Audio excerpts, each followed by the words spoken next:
ഇന്നത്തെ recipe chicken ചമ്മന്തിയാണ്. അതിന് വേണ്ടിയിട്ട് 4-5 പീസ് ബോൺലെസ് ആയിട്ടുള്ള ചിക്കൻ വേണം.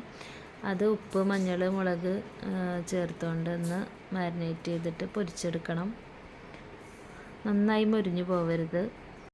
ചിക്കൻ ചൂടാറിക്കഴിഞ്ഞാൽ ഇതുപോലെ മിക്സിയുടെ ജാറിലിട്ടൊന്ന് പൊടിച്ചെടുക്കാം. നന്നായി പൊടിഞ്ഞു പോകാനും പാടില്ല. ചൂടായ പാനിലേക്ക് കുറച്ച് വെളിച്ചെണ്ണ ഒഴിച്ച് അതിൽ നമുക്ക് ചിക്കൻ ഇട്ട് ഒന്ന് മൊരിയിച്ചെടുക്കണം. നന്നായി മൊരിഞ്ഞു പോകരുത്. ചിക്കൻ നന്നായി കുക്കായി വരുമ്പോഴേക്കും ഇതിലേക്കുള്ള അരപ്പ് തയ്യാറാക്കാം. അതിനുവേണ്ടി 1 കപ്പ് തേങ്ങ ചിരവിയത്, ഉള്ളി, മുളക്, ഉപ്പ് ചേർത്തുകൊണ്ട് നമുക്കൊന്ന് ചതച്ചെടുക്കണം. ഇപ്പോൾ ചിക്കൻ നന്നായി കുക്കായി വന്നിട്ടുണ്ട്. അതിലേക്ക് നമുക്ക് ഈ അരപ്പ് ചേർത്ത് നന്നായി ഇളക്കി യോജിപ്പിക്കാം. ഒരു 30 സെക്കൻഡോളം നമ്മൾ നന്നായി ഇളക്കി കൊടുക്കണം. ഇത് യോജിപ്പിച്ച് കഴിഞ്ഞാൽ പിന്നെ ഇതിലേക്ക് വേണ്ടത് കുറച്ച് ചെറിയ ഉള്ളി, പച്ചമുളക്, വേപ്പില എന്നിവയാണ്. അത് വെളിച്ചെണ്ണയിൽ നന്നായിട്ടൊന്ന് മൊരിയിപ്പിച്ചെടുത്ത് ഇതിലേക്ക് ചേർത്ത് കൊടുക്കാം.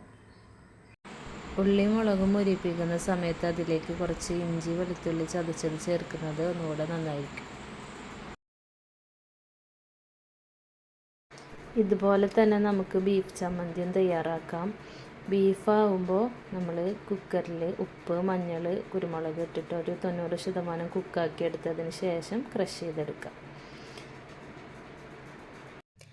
തേങ്ങ ചതച്ചത് ചേർക്കുന്നത് സ്കിപ്പാക്കിയിട്ട് ഇത് കുറച്ചുകൂടെ ക്വാണ്ടിറ്റിയിൽ ഉണ്ടാക്കുകയാണെന്നുണ്ടെങ്കിൽ നമുക്കിത് കുറച്ച് കാലം സൂക്ഷിച്ച് വെക്കാനൊക്കെ പറ്റും.